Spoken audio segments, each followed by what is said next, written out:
Le Brésil, c'est le géant de l'Amérique latine. C'est un PIB de plus de 2000 milliards de dollars fin 2010. C'est la moitié du PIB du continent sud-américain, la moitié de la superficie du continent sud-américain. Il faut avoir en tête que le Brésil, c'est véritablement un géant. C'est-à-dire que par la superficie, c'est le 5e pays au monde. C'est 8,5 millions de kilomètres carrés.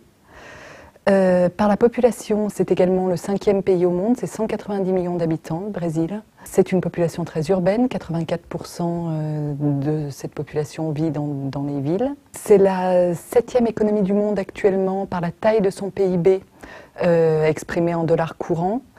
Et ce sera peut-être en 2011 la 6e économie du monde. Si on se fie aux prévisions de croissance du FMI, le Brésil pourrait passer devant le Royaume-Uni. La population brésilienne est largement concentrée sur la zone littorale avec les deux grandes mégapoles que sont Sao Paulo et Rio de Janeiro qui concentrent une bonne part de la population. Sao Paulo représente à peu près 10% de la population du pays. C'est aux alentours de 20 millions d'habitants. On a aussi Brasilia qui est une ville nouvelle qui a été créée dans les années 50 et qui est devenue la capitale administrative. Donc il y a 3 pôles majeurs au sein du Brésil que sont Brasilia, Sao Paulo et Rio.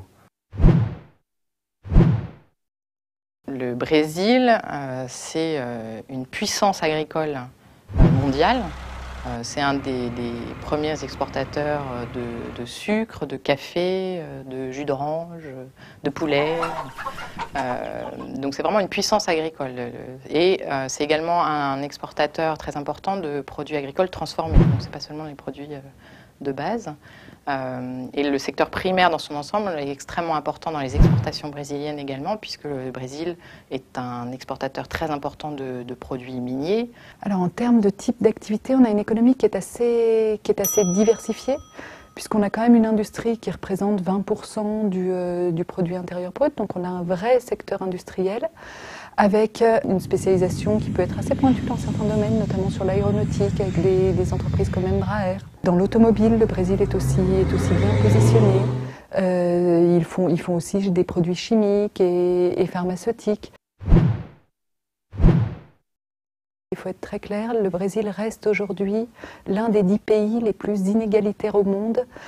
Si on regarde par exemple les coefficients de Gini, qui sont les coefficients qui mesurent les inégalités dans la distribution des revenus. C'est-à-dire qu'on a longtemps dit que le Brésil c'était le pays des extrêmes. Soit vous étiez extrêmement riche, soit vous viviez dans une favela, pour prendre un raccourci.